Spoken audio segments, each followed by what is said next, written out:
Not long ago in Korea, if a woman wants to marry a guy with a good profession, she needed to prepare three keys. Korea has a very different marriage culture from the countries like where I was born. It makes it a little bit more interesting to live here in Korea.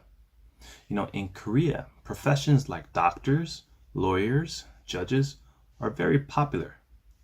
Back in the day, if a woman wants to marry a man with one of these professions, they needed to have at least three of these keys. Do you know what those three keys are?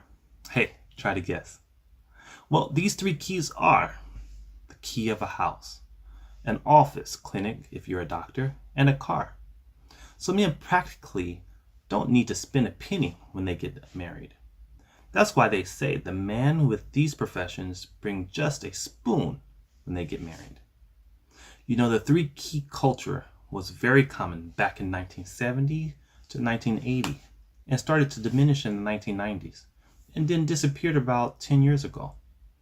Back in those days, most women stopped working once they got married. So it was very important to get married to a man with a good profession. That's why wealthy families prepared three keys for their daughters to marry a man with a good profession. Hey, aren't you curious now why the three keys trends doesn't exist anymore? So I asked my friend Mr. Lee, the CEO of couple.net.